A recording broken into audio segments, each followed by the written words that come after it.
You are listening to GeekFest Rants on the IC Robots Radio Network. You have located GeekFest Rants, the entertainment podcast for genre geeks like you. Shall we play a game? Covering the world of vintage and current film and television since 2010. Game over, man. It's game over. Featuring in-depth conversations on sci-fi, horror, fantasy, comics, toys, and conventions. So say we all. So say we all. And now sit back, relax, and enjoy today's show.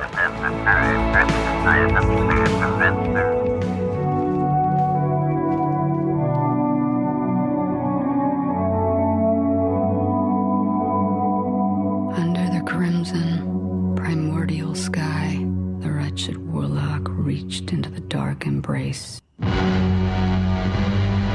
His fist closed around the serpent's eye.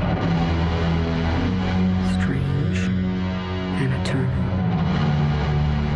I need you to get me that girl I saw. You know what to do.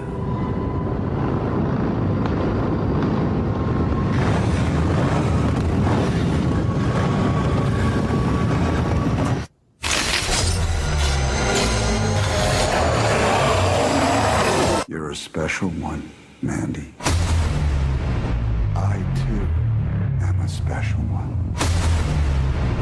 Let us be so very special together.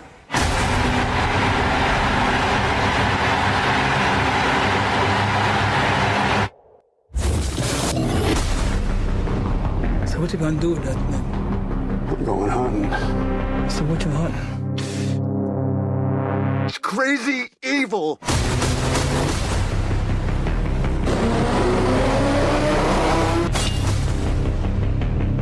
You think you're so in love? I'll show you love. Oh man, they wronged you.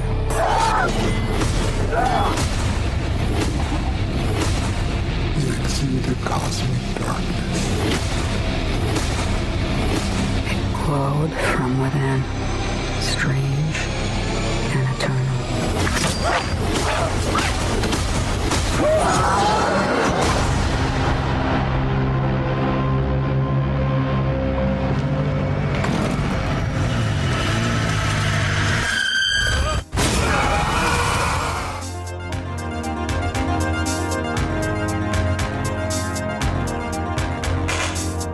Hi everybody and welcome once again to GeekFest Rants. My name is Carlos Perone, and today I am going to delve into an area of filmmaking that we have not fully explored yet. We kind of tippy-toed around it a little bit, but what I'm talking about is art films, specifically with a movie I just watched called Mandy. And I'll be telling you all about that film, but I'll also be telling you a little bit more about the world of art films and how to kind of categorize them and how are they different than regular films that you might have seen. And whether or not a film, which you have to figure out on your own obviously, is a good film or a bad film, because when art films, it's a little more difficult to tell what you're dealing with. So let's get started with our review of Mandy and art films.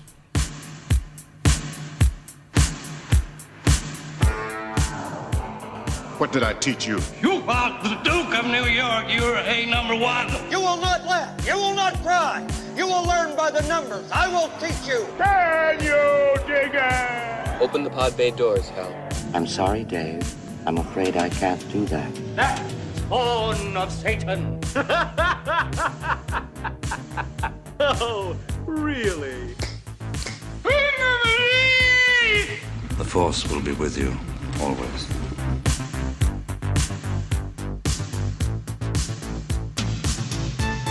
Today I want to explore an area of filmmaking that I kind of just scratched the surface here and there, but not specifically focused on it directly.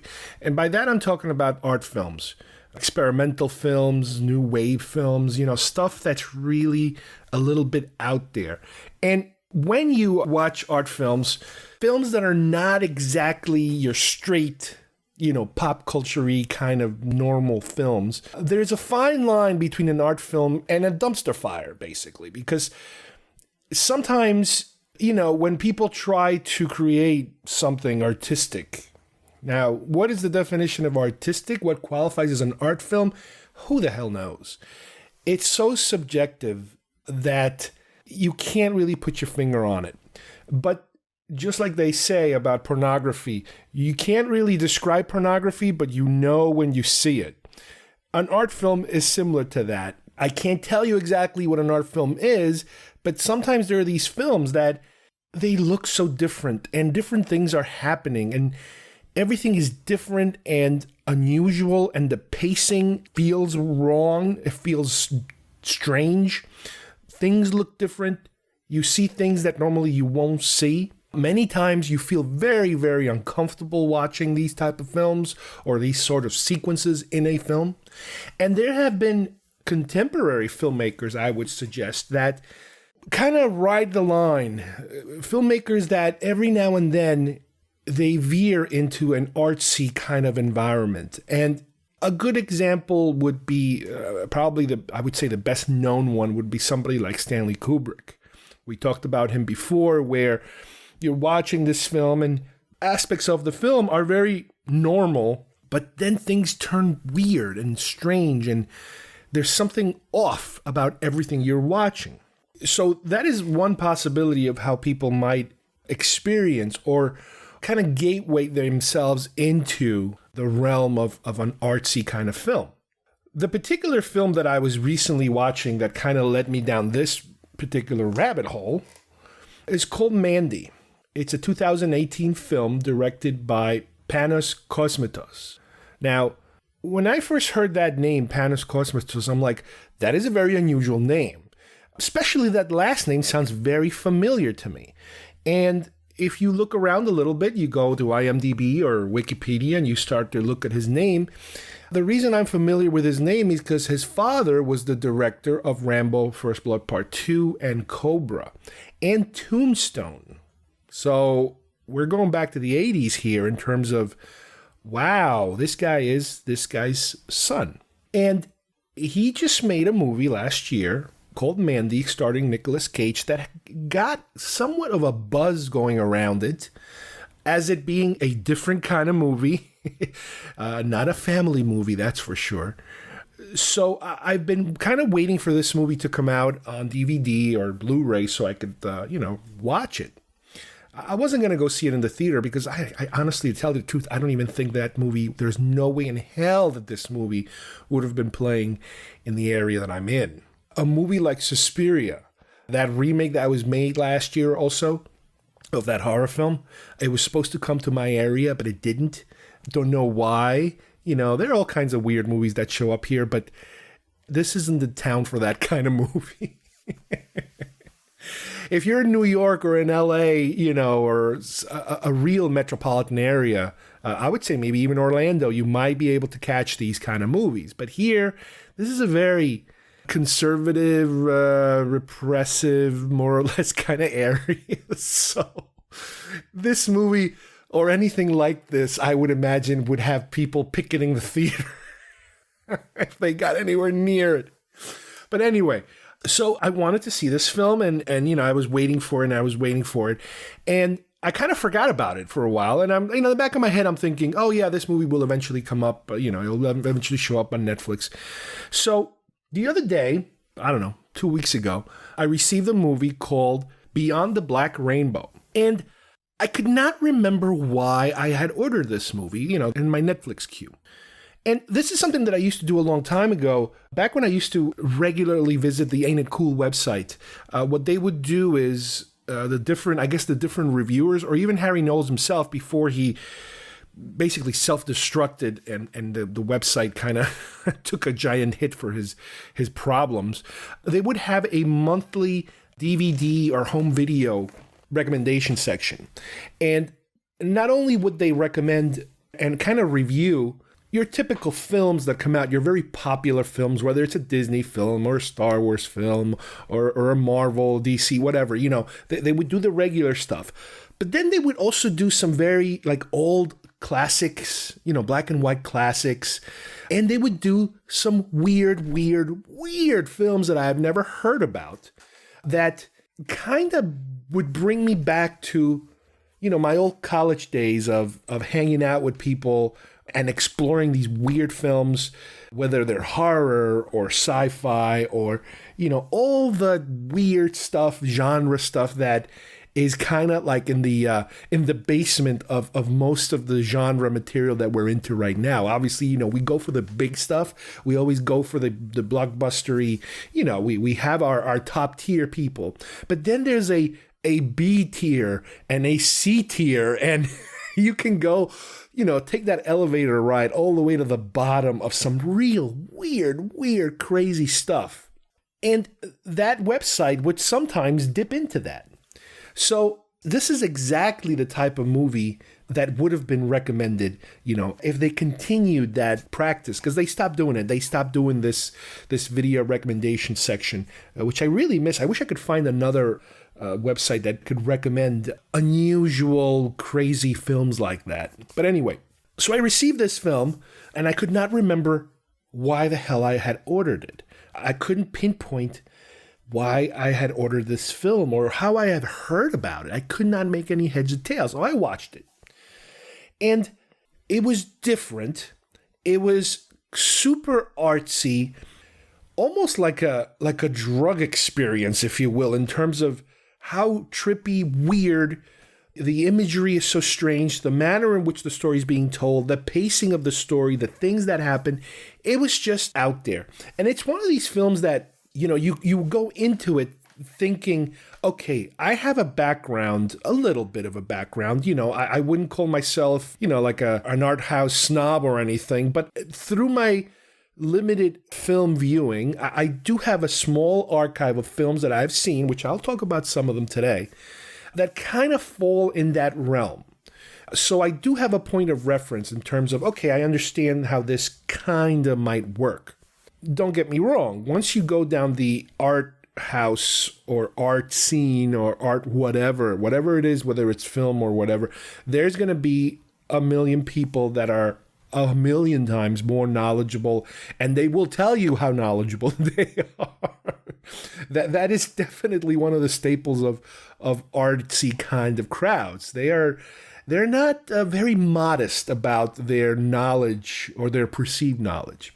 So, okay, I'm watching this film, and I cannot make heads or tails of almost anything that's going on. There's a story being told about some woman that seems to be imprisoned in some kind of a laboratory, and there's a scientist performing these experiments on her, and she seems to have these mind powers, and she's trying to escape, and he has this weird relationship with his family and other science. Again, I cannot make heads or tails of this movie. All the way to the end, there are things in the movie which I didn't understand. Later on, I watched a couple of reviews of the movie on YouTube, and some people are saying, oh, well, see, this whole movie is a dream that somebody's having because these things are not real and it's all perceived. I'm like, whoa, holy crap, how did you get? I mean, it's one of those movies. But what I was able to extract from the movie was that visually, it looks like they had a very small budget to make this movie. And visually, they created something very good. The cinematography in this film was very good, considering possibly what the small budget that they had. The imagery is really interesting. The framing of the shots, the colors, they do some real weird stuff. It looked like an amazing student film, if you will. Back when you had, I'm sure they still make student films, but it looked like something that this was some kind of imagery and things that were inside somebody's head, and they were just dying to get it out on film. In this case, digital film or digital, whatever the hell drives memory, whatever the hell it is that it works nowadays. Nobody shoots film. So it's one of these films that it's like, it's really not a good film overall, but there is some good stuff in there. It's like a diamond in the rough. The overall structure is a mess, but there are some really interesting, good things about it. You know, I would love to see what this person does next, okay? So that is how I later realized that I got connected to this film, that I had actually put it, was because this other film, Mandy, that I just watched, the director, his first film was Beyond the Black Rainbow. So, okay, which it kind of scared me a little bit in a way, because I was like, oh, wait a minute, that's the same guy? Because, you know, I was expecting, you know, I want to like these films, you know, of course. You want to like every film you watch. You're not going into a film purposely wanting to trash a film. But because there was so much hype about Mandy, I was hoping that I would see something, you know, in the earlier films. So, for example, if you for example jump into, let's say, a Tarantino film, and you jump into it at Pulp Fiction, okay, and you're like, whoa, Pulp Fiction was awesome. You know, let's look at his earlier films. Or even if you don't see Pulp Fiction, and you're like, you know what, before Pulp Fiction, I'm going to go watch Reservoir Dogs. In my particular case, and I think in a lot of people's particular cases that like Tarantino, Pulp Fiction is a very good film. It feels a little small. Again, budget-wise, it almost feels like a play to me when I watch it. But it's a smaller scope of a film. But it has all the traditional Tarantino elements. The witty dialogue, the characters, the staging, the scenes. It looks like a Tarantino film, let's put it that way.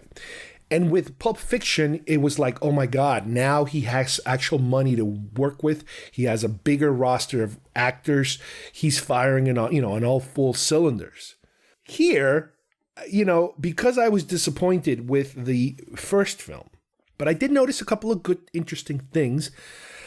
I then became a little hesitant, and I'm like, oh, this is what it's about. That's what this movie was. So last week, or earlier this week, I received Mandy. And man, I was a little scared of watching it, because I'm like, oh man, is this going to disappoint me again? Now, the film, obviously he has a bigger budget here. You know, not super incredible, fantastic, you know, out of this world budget, but a bigger budget. He has a Nicolas Cage as the star. And this is one of the things they kept saying, was that, you know, given Nicolas Cage's reputation in terms of his acting style and the crazy, crazy roles that he plays. I mean, you could probably say that 75% of the movies he makes these days, most people don't even get a chance to see, because they go straight to video, they go straight to streaming services, they go straight to cable. I don't know where the hell they go. But I don't honestly think they actually make it to a movie theater. But his name's everywhere. The man works like a maniac. He's nonstop. And every now and then he makes something half decent. You know, it's rare for him these days to he's not a hit machine. So for him to be attached to this film, you know, it kind of gives the film a little more credibility, if you will, but it still doesn't guarantee anything, because he is kind of like, he's just a nonstop working actor. But anyway, the movie is about a couple, him and his, I'm not sure if his girlfriend or wife, I forget exactly. He's like a lumberjack. And she is, I don't even remember what the hell she does. I don't know if she stays at home or whatever the hell it is that she does. But she kind of is a writer and an artist, and she likes to read. I know this sounds bad.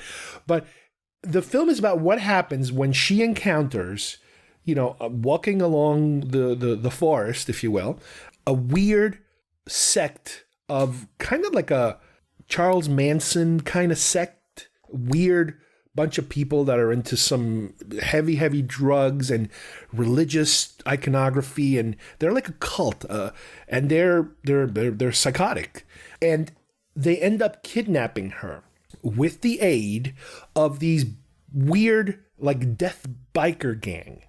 And, you know, I don't want to spoil it, but the movie is basically a revenge drama, you know, somewhere in the middle, where Nicolas Cage, who had also been abducted, breaks free and comes back for revenge for what happened, you know, to him. There's a number of scenes in the movie where we go back to her, the girlfriend wife, Mandy, that's the girl's name, and the scenes are portrayed as animation, cartoon animation. And it's very trippy otherworldly fantasy, really weird stuff, because I guess, she is kind of artsy. So it's kind of, again, this is where we start to fall down the rabbit hole. But the things that Nicolas Cage's character goes through, his name is Red, I believe. He goes through in order to accomplish his mission, let's say. It's really, really wild. It is hard R material. There are certain scenes in this movie where you're like, what the hell am I watching? I got to a scene, and let me put it this way. In case you guys watch this movie, I got to a certain point in the scene. I don't know, it's about a third into it, let's say, where the bad guy is doing something. I don't want to get too graphic, but the bad guy is doing something. And I had to stop it because my wife was nearby. And I'm like, if she sees this, she's going to just freak out. So I stopped the movie. And then, unfortunately, in order for me to pick up the movie again on a day later or 2 days later, it was always on that scene. And it was like, oh my God, how can I start a movie in this scene? And it was one of those kind of movies. The weird thing about the movie, and again, the weird thing about the movie, you could repeat that phrase every 5 minutes, is that, for example, this biker gang, they are almost like supernatural. They're almost like monsters. And you are given an explanation of why they're so weird, from another character that talks to Red about, Bill Duke, out of all people, Bill Duke talks to Red about, what this biker gang that they use as muscle, I guess, or they help these bad guys. But you get to the point where these guys are like monsters. They're just not even human. And because of the weird iconography that takes place in the film and this otherworldly things that look around in the film, you start to think about, are we even dealing in reality? The film takes place in 1983, similar to Beyond the Black Rainbow that takes place in 1983.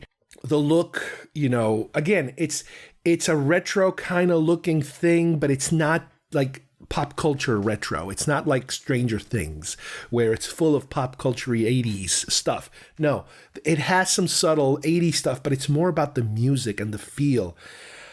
Nicolas Cage is just insane in this movie. He gets to just go completely mental in certain scenes. And when I'm finished watching it, it's one of these films where you want to watch more about the film. You want to hear somebody explain to you more about the film. There is some stuff afterwards in the bonus sections, but it's not very direct. It's more like audio interviews while they're showing you behind the scenes photos and pictures. I think I like this film, and I know how weird that sounds.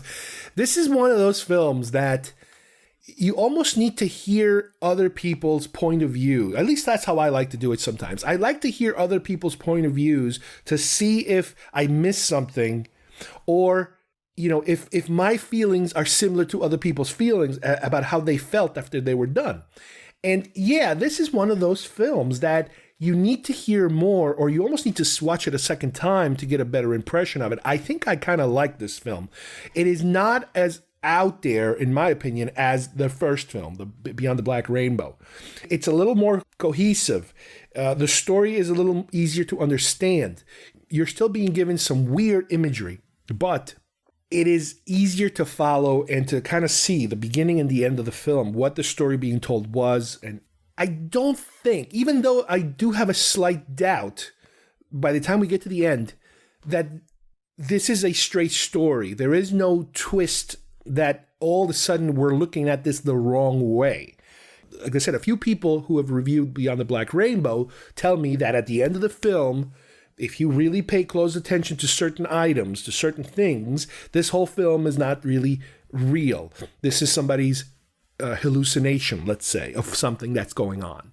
I don't think this is what's happening on Mandy. I could be wrong, because the last shot of the movie really kind of threw me a little bit for a loop. And I'm like, wait a minute. Are we talking about this, or are we talking about that? It's one of those kind of things.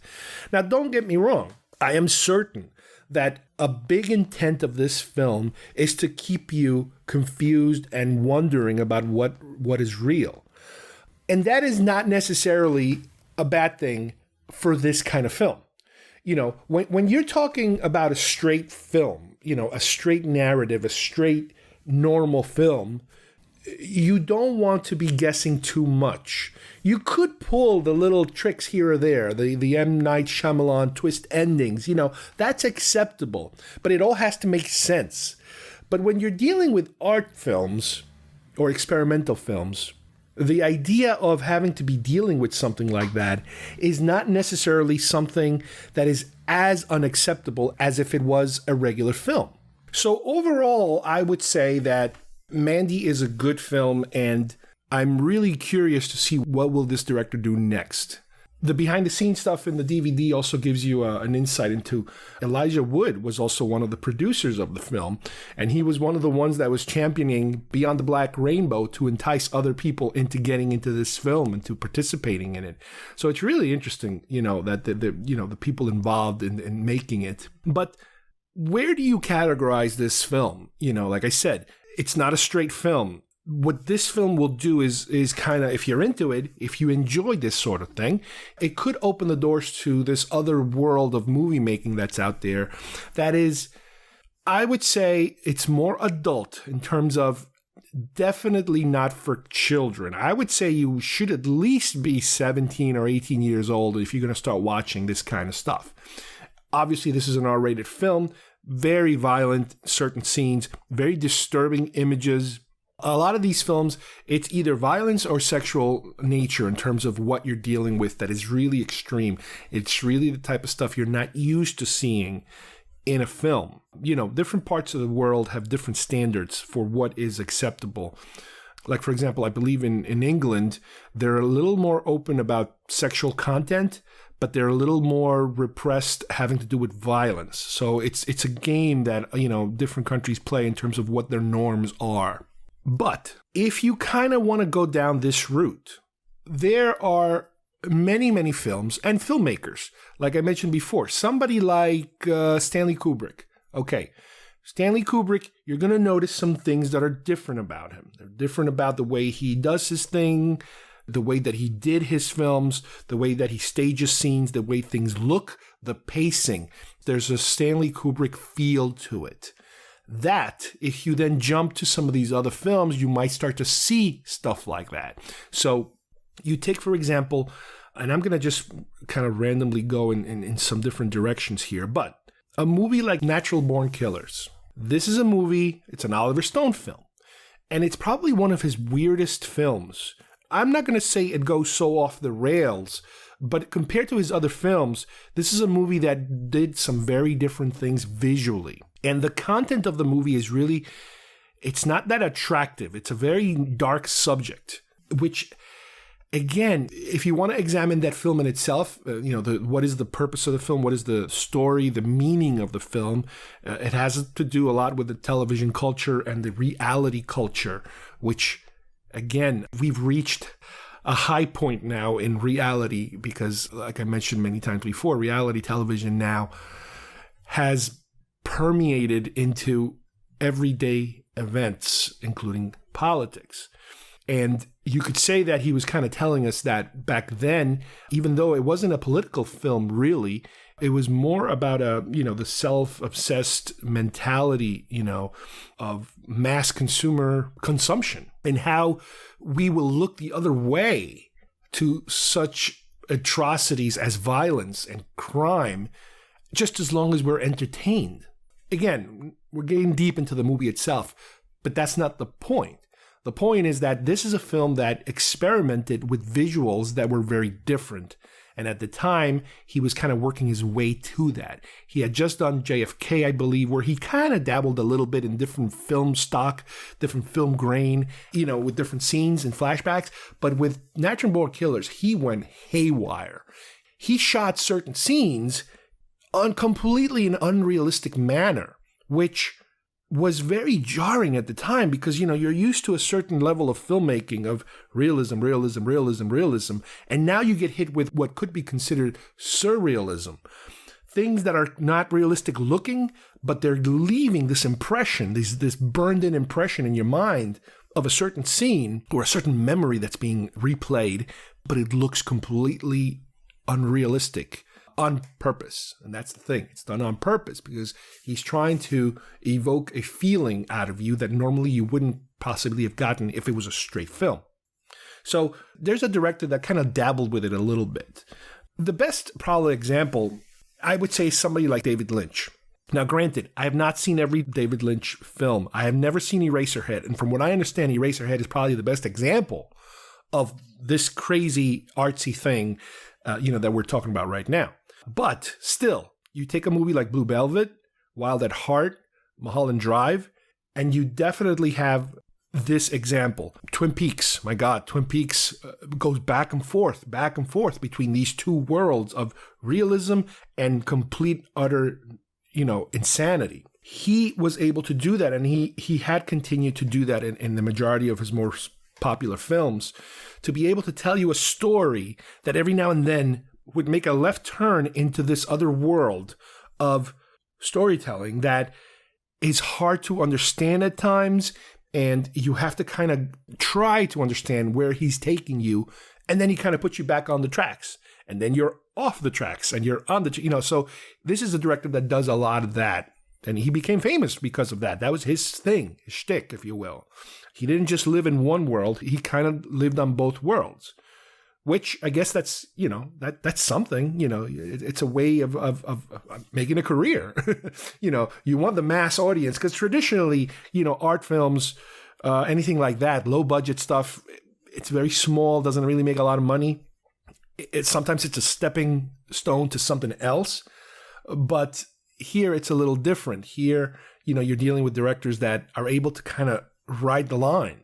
Another director, I think, that is like that or was like that, like Abel Ferrara. I remember a few of his films, but his biggest one, the one that I saw, I think it was during college, was one called Bad Lieutenant, starring Harvey Keitel. Again, you're talking about a straight film that veers into some really, really dark territories. It basically catapulted Harvey Keitel's career, between that, Reservoir Dogs, The Piano, Pulp Fiction, and Bad Lieutenant. Bad Lieutenant was a big, important film for him. You're being told the story of a cop that's really, really awful. He's a terrible person, and he's trying to redeem himself based on a certain thing that happened, and how he's just self-destructing along the way. But you have these scenes in this movie where any other director, who's trying to tell a stray story would have stopped at a certain point. But here, they push that over the line into some very violent or sexually charged scenes where it shocks you, what happens in these scenes. They're supposed to kind of push you over the edge, when it comes to the storytelling part. And it works. On one hand, you're watching a very noir type of crime drama, and then it tips over. It pushes really, really hard, to the point where, again, this is where some people might say, that's enough. I'm done with this movie. I can't watch any more of it. And stuff like that has happened before, where there are people that just get to a certain point in a movie where you just can't take any more of it. And it's happened to me. There were certain movies that I was like hoping they would just end because I just couldn't take it anymore. Again, not in terms of how bad a movie is, but in terms of how graphic it could get. Another director that kind of dabbles in this whole art thing is Nicholas Winding Refn. I'm sure I just butchered his name. Here's a really interesting director who's done some really wild, different kind of movies. My favorite one is Drive with Ryan Gosling. The visuals are just amazing in this movie. But he does have this thing where, there are certain points where you get to a violent scene where they go way, way over. But that's part of his aesthetic, I guess. That's part of his style. He did Valhalla Rising, another very violent film. But those are, at least these are films that are, I hate to say this, but a little easier to understand, a little easier to follow. He's done some other films where he kind of just, in my opinion, just goes way out there in terms of experimental, in terms of, being able to show you this imagery that just overtakes everything. I mean, they look beautiful. The shots that he does and the camera work and the lighting, all that stuff looks beautiful. But then the story gets so muddled and confusing. Is it possible that the artsy side gets too much and there's not enough of the, commercial or pop culture-y kind of understandable side of storytelling? It's possible. You never know. But he's one that really, really, again, every now and then he does some fantastic work. He has I think a Prime series coming out, some kind of crime related story, but it's a series. It's episodes. I mean, I don't understand how he can maintain that kind of energy episode after episode. I'm definitely interested in watching.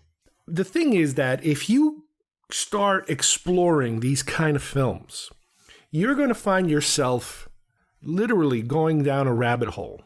All you really have to do is go to Google and just type disturbing art films. And you'll get a whole realm of different lists that people have compiled. And you're going to start to see some names in common, some films that they're going to pop up in the same lists. The horror genre has a lot of this. The crime genre has a lot of this. There's a movie called Henry, Portrait of a Serial Killer. There's a lot of movies based on murderers or serial killers, but Henry is a particularly disturbing one. It stars Michael Rooker, pretty well-known actor these days, but it was one of his earlier roles, I guess, or fledgling roles. And it's a kind of like you're following this particular character through his psychosis. And again, there are certain scenes in the movie where you're like, oh, wow, we just crossed over something new that just doesn't feel good, feels very uncomfortable. There's an older movie called Cannibal Holocaust, which sounds like a horrible B movie, which it is kind of like a horrible B movie. But the big thing about this film, it's an Italian director back in, I think in the late 70s or early 80s, I'm not entirely sure.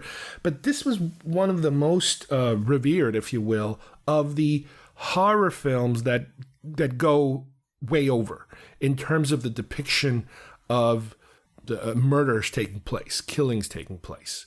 It's, again, there have been so many other, I don't want to swear, I guess you can call them imitators or people that pay homage to this film in very small ways, because it's one of those things where, again, I remember, when I used to read Starlog magazine and you had its companion or its sister magazine, Fangoria, and every now and then you would have, a picture of a movie and you would be like, what is this about? And it always gave you this, I mean, again, I'm like a teenager at this point. It gave you this feel of, this is another world. This is a whole other world that you're not involved in.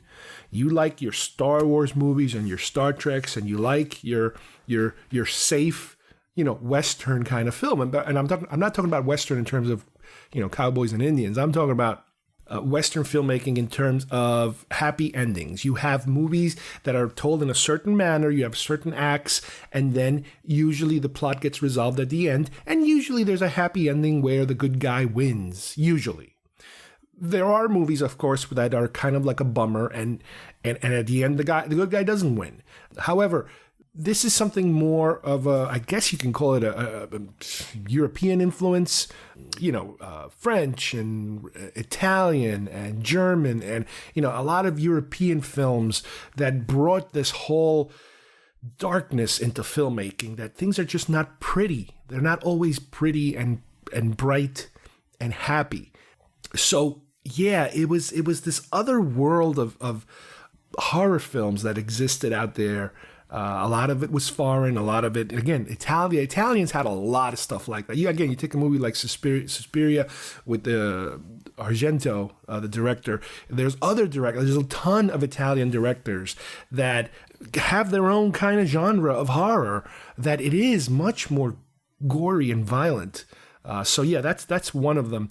I couldn't throw this movie in the artsy side because there's really nothing artsy about it.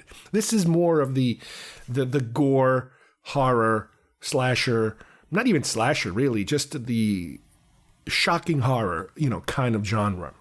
But like I mentioned before, a lot of them are crime related. You take a movie like Irreversible, it's a French movie which stars a couple of pretty well-known French actors, which is a very innovative movie in a way because it's being told in reverse as to what happens to a particular woman, something that happens to her that's horrible. But they tell you the movie backwards. And there is a certain scene, again, there's a number of, oh my God, there's so many. There's two major catastrophic scenes in the film that you cannot even imagine how they shot these things. You can't even imagine somebody reading the script and saying, yes, this is what I'm going to do. And then doing it and then performing it. And this is not like a one-take thing. These people have to do this a number of times. It is just, you feel exhausted. You feel beaten watching this. That's another one. Again, if you're going down the rabbit hole, another movie that might be a little more familiar is Requiem for a Dream by Aronofsky. Pretty well-known director. He did, I think his last movie might have been Mother, which we've talked about here before too. Yeah, this was one of his first bigger films. He kind of started out small, but this was one of his first bigger films. Jared Leto's in it, Jennifer Connelly. I'm amazed at the fact that especially Jennifer Connelly recovered from this movie in terms of she did get a career out of Hollywood, and she still kind of works. But there's a scene in this. I mean, the movie is about drug addiction, okay?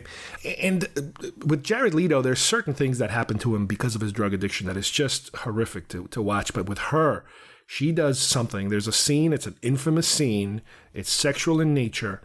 And again, it's the type of scene that when you think about it, you're like, wow, how does an actor recover from this? How do people say, I mean, I guess if it's artsy enough, you could say, yeah, I want to work with this person. But you figure, you're reading the script and you're like, yeah. And then you have a scene where, she hits the bottom of the barrel when there's drugs and she does this on camera.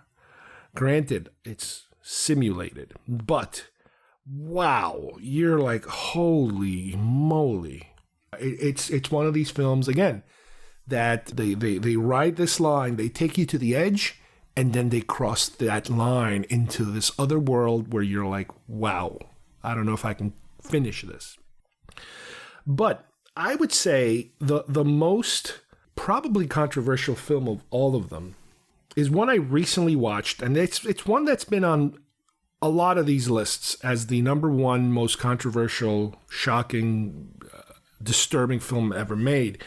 It's, again, I'm thinking it's either the late 60s or the early 70s. An Italian director. This is a film that's part of the Criterion collection of, film archives, important films, if you will, called Salo, or 120 Days of Sodom. Okay. This is definitely a film, out of all of the ones that I've talked to before, that I mentioned before, that I almost couldn't finish. I almost could not finish. And it's the film that I kept saying to myself, oh my God, this thing better end soon. It's kind of like put me out of my misery and put these characters out of their misery. On one hand, and I know that there's the intent of the film, because I've watched some of the documentaries and I watched some of the interviews and some of the reviews, that the director was a very artsy Italian director, and he was trying to make a point about fascism and consumerism, how those two things can go hand in hand and go completely haywire. The film takes place around World War II. In a secluded area, in a luxury estate, with these rich people that are able to kidnap a whole bunch of young men and women and force them to do these unbelievable, violent and sexual and disgusting things. Let's put it that way. A lot of it is shown on camera. Granted, again, you're dealing with reenactments, if you will. It's acting. It's not real. But my God, you are not going to be able to get through this. I don't blame anybody for not being able to get through it. And that is where we go back to this whole thing of art film or dumpster fire. As much as I'll try to kind of expand my horizons and my mind and my tolerance of ideas, it is really difficult to kind of wrap my arms around what is this director doing and saying. I understand the message, but my God, it is being driven with a sledgehammer. It is just a relentless assault on the viewer. And this is one way of kind of trying to figure out, because you see, a lot of times, like I mentioned earlier, not a lot of people consider themselves to be fans of art films. And when you're dealing with art and when you're jumping into that subject, I automatically always default to, I'm not an expert at this. I am just a bystander. I might have a little more exposure than your average person because I purposely looked for it and I've explored it. And every now and then, I do hit these films. I just watched Mandy and I'm pretty sure I liked it. A lot of these films, that's the other thing. It's like you just don't know how to feel. You just don't understand how to feel because you don't feel you have enough information. Sometimes they hit you, boom, straight on. A movie like Drive, I was a fan of that movie the second I saw it. And I was like, there is no explanation needed here. Whatever this was, I like. But then there are films that you need a little push sometimes. And that little push will guide you in one direction or the other direction. Because yes, a lot of times, especially with an art film, you might not understand it. You might not have gotten it. Whatever it is the director's trying to tell you, because sometimes they're being so vague, again, on purpose, because this is the realm where you're allowed to be vague. You're allowed to, you put an idea out there and it's so the audience can react in different manners. I mean, is that a cop-out? Is there, do you have an obligation to present a cohesive story to your audience? On a normal film, you have more of an obligation to do that. On an art film, you don't. But can you go too far? Can you just light the dumpster on fire and say it's art? There's a crap in the corner of the room. That's art. And then you got people going, well, wait a minute. I think that is art. It's like, yeah, with art films, just like any art, there is that possibility that it is just so out there that nobody really understands and nobody really wants to admit that, no, this is just crap. And there are a lot of those kind of films out there. You got to remember, not everybody is an artist and not everybody can produce an artistic piece, but they're going to try. And I don't blame them. I encourage it. Unless you try, you're not going to succeed in making these kind of films. And not everybody hits a home run. Let's put it that way. But like I mentioned before, do your Google searches. Find out what these movies are. If there are certain themes you don't like the horror side, then steer closer to maybe the dramatics or the crime. There's stuff like that out there. There's stuff that's just nuts. I mean, it's insane. But this is not for kids. No way in hell. This is definitely, 18 and over crowd. This is the NC-17. And not not X-rated, because again, we're talking, there's a difference here. There's a difference, but it gets very close. That line gets very close to something that goes over the line and something that is adult artistic. A lot of these directors, they're still out there. They're working. Every now and then one will pop up. This one who did this guy who just did Mandy. Yeah, I mean, again, his first film, as far as I'm concerned, was a bit of a miss, but there was enough stuff in there that you're like, well, you know what? Give him another chance. Give him a little more money. Let's see what he can do. And as far as I'm concerned, it worked. I am interested in to see what he does next. And if that's what it's all about, that's what it's all about. But there are a lot of other films out there. A lot of these films we talked about, there are a couple of directors with a track record. Some of these directors are just like one-hit wonders, if you will, and if you can even consider those a hit. But there are certain films that have made an impact on the viewer. And you might have different reactions to it. That's the thing. You never know how these films will affect you. When you're exploring film, from a cinematic, educational experience, you are going to want to explore the genres. There was a point where I was exploring the Westerns, the classic Westerns, the spaghetti Westerns, specifically spaghetti Westerns. So I kind of dove into that for a while. Then I was looking for something, horror. Okay, dove into horror, Hong Kong films, John Woo films, all that kind of Hong Kong cinema. I dove over there. And then there was a period where I kind of dove into these films, trying to find, what was that all about? So yeah, there's a lot of different doors that you can open, in the genre world. Just be careful, because some of these doors are very nasty and disturbing. All right, I hope everybody enjoyed today's show. We took a look at the world of art films. Specifically, we reviewed Mandy, the latest Nicolas Cage film. Crazy, crazy film.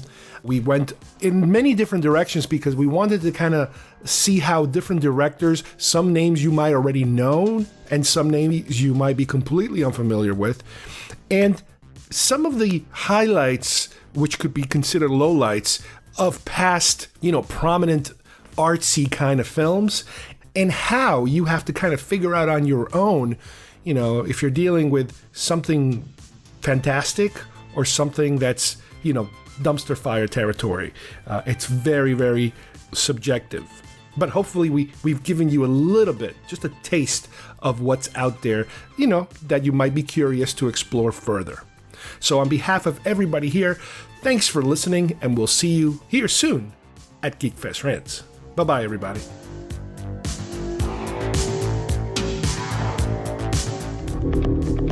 If I drive for you, you give me a time and a place. I give you a 5-minute window. Anything happens in that 5 minutes and I'm yours, no matter what. I don't sit in while you're running it down. I don't carry a gun. I drive. So you just moved to LA? No, I've been here for a while. What do you do? I drive for movies. Is that dangerous? It's only part-time. You put this kid behind the wheel. There's nothing he can't do. Kid, I want you to meet Mr. Bernie Rose. My hands are a little dirty. So am I. My husband's coming home. Where is he? He's in prison. There's some guys that want me to do a job for them, and I'm not gonna do it. What is that you got there? One of those men gave you that? What's the job? When you get your money, his debt's paid. You never go near his family again.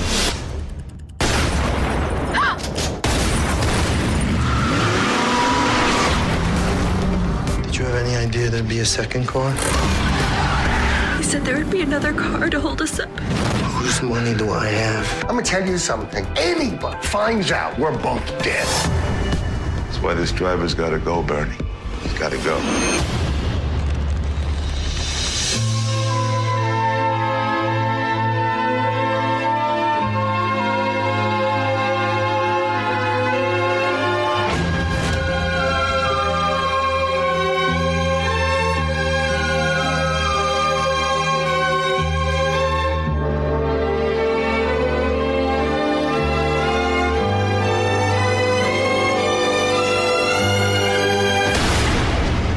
Remember this? No. Any dreams you have or plans for your future, I think you're gonna have to put that on hold. For the rest of your life, you're gonna be looking over your shoulder.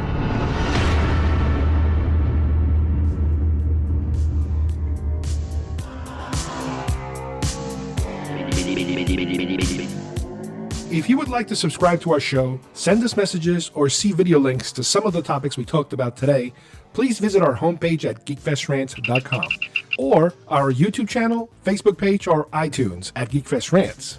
I don't know what we're yelling about! GeekFest Rants is produced by Carlos Perón, copyright 2019.